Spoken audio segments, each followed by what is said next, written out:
आज की सभा की अध्यक्षता करने वाले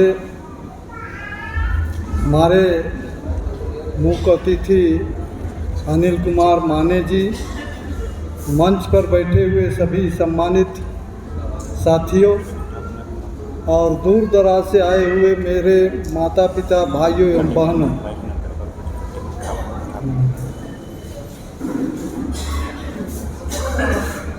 आज जसपुर ज़िले के इस हाल के अंदर जो हम लोग उपस्थित हुए हैं, ये अवसर जो है साथियों बहुत ही महत्वपूर्ण अवसर है। आज के इस कार्यक्रम में जितने भी विषय यहाँ रखे गए हैं, साथियों बहुजन मुक्ति पार्टी के द्वारा और उनके कार्यकर्ताओं के द्वारा जब कभी भी इस तरह का कार्यक्रम आयोजन किया जाता है और इस तरह के जो विषय रखे जाते हैं, वो विषय सिर्फ चर्चा करने के लिए नहीं है। चर्चा करने के लिए चर्चा का विषय नहीं रखा गया है, मगर इसका बहुत बड़ा उद्देश्य है और उद्देश्य की पूर्ति के लिए ये चिंतन करने का मामला है। साथियों, मैं ज़्यादा समय ना लेते हुए थोड़े समय में ही अपनी बात रखना चाहूँगा। आप सभी को पता है कि राजपाट चलाने के लिए पहले राजा राजाओं के बीच में लड़ाइयाँ होती थी, तलवारों से, बर्छी लेकर के, तीर धनुष से, घोड़े और हाथी, ये तमाम सारे संसाधनों का उपयोग किया जाता था। तो आज राजशाही खत्म हो गया है साथियों, आप सभी को मालूम है, लेकिन हमारे मूल निवासियों की लड़ाई खत्म नहीं हुई। वो लोग राजपाट के लिए लड़ रहे थे कि हमारा राज कायम हो और अपने राज्य स्थापित करने के लिए हजारों सैनिकों को वो लोग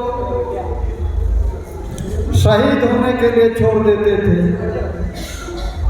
कितने घोड़े, कितने हाथी मारे जाते थे, कितने सैनिक मारे जाते थे, मैंने पूरा का पूरा वो दांव पे लगाया था।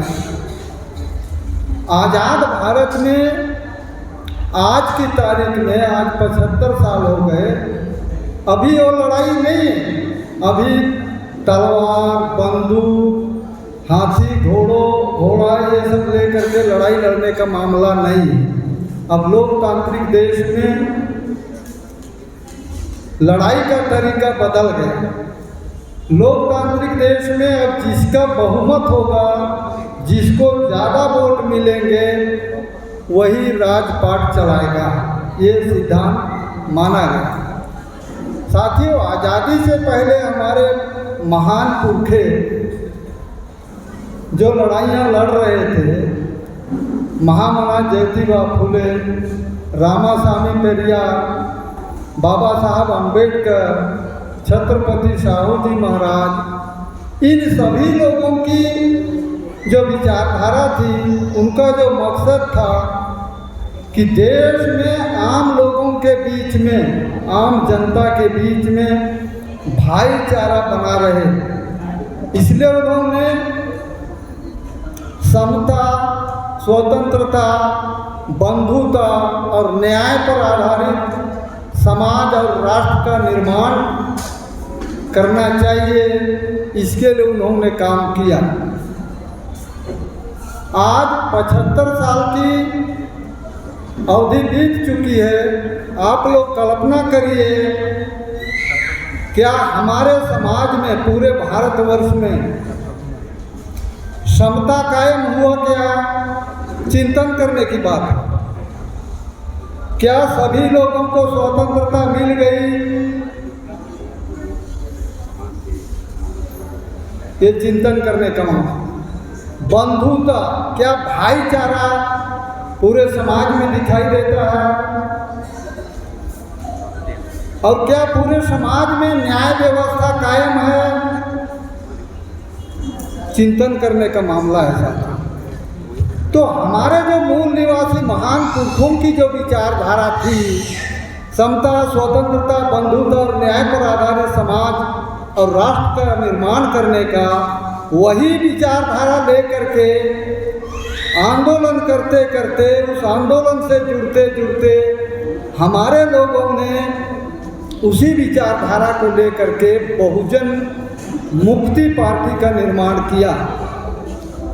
बहुजन मुक्ति पार्टी यानी हमारे जो मूल निवासी लोग हैं, अनुसूचित जाति, जनजाति, पिछड़ा वर्ग और उनमें से जो धर्म परिवर्तित लोग हैं, सिख है, ईसाई है, मुस्लिम हैं, तमाम सारे लोगों को उस गुलामी से मुक्ति दिलाने के लिए बहुजन मुक्ति पार्टी का निर्माण किया गया।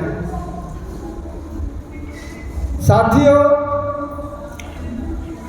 हमें इस बात को भी चिंतन करना है कि हर 5 साल में हम लोग सरकार चलाने के लिए अपना वोट देते हैं,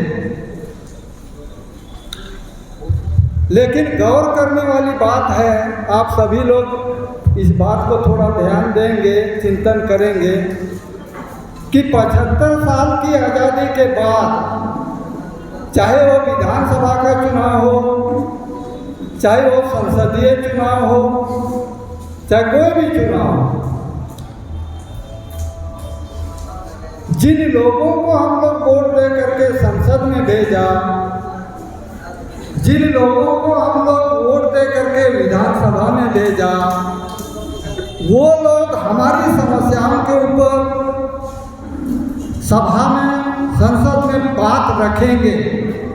यही ना हमारी उम्मीदें थी, यही उम्मीद लगा के हमने वोट दिया था कि जा करके हमारी समस्याओं को लोग रखें, कि हमारे बीच में समानता का व्यवहार नहीं हो रहा है, हमारे समाज को न्याय नहीं मिल रहा है, इस पर बात रखें।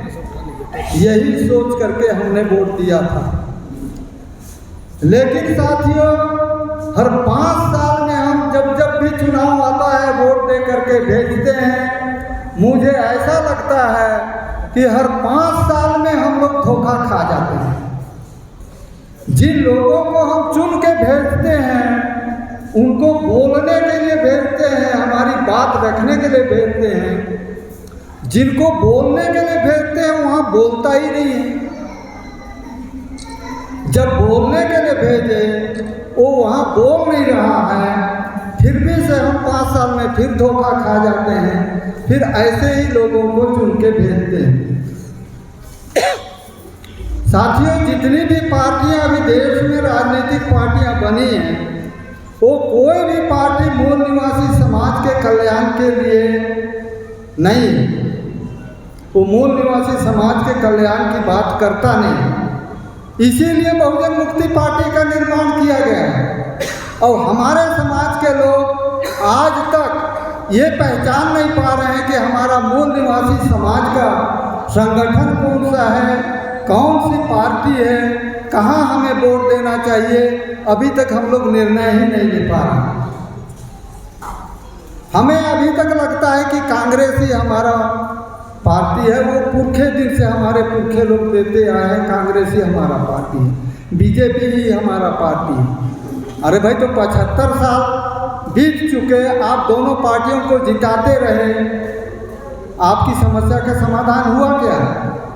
आज 5वीं अनुसूची की बात हमारे साथी लोग कह रहे हैं, बता रहे हैं, क्या 5वीं अनुसूची ईमानदारी से लागू हुआ?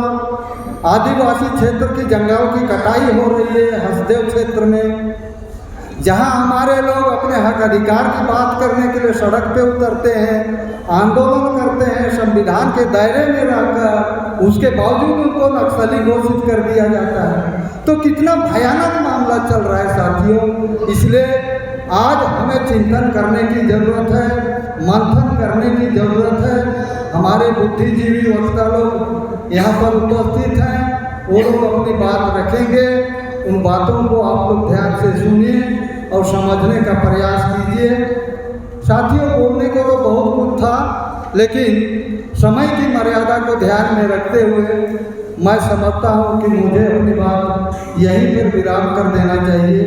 मैं ज़्यादा ना कहते हुए अपनी बात यहीं समाप्त करता हूँ। आप सभी ने मेरी बात ध्यान से सुनी, इसके लिए आभार, धन्यवाद। जय मुरली।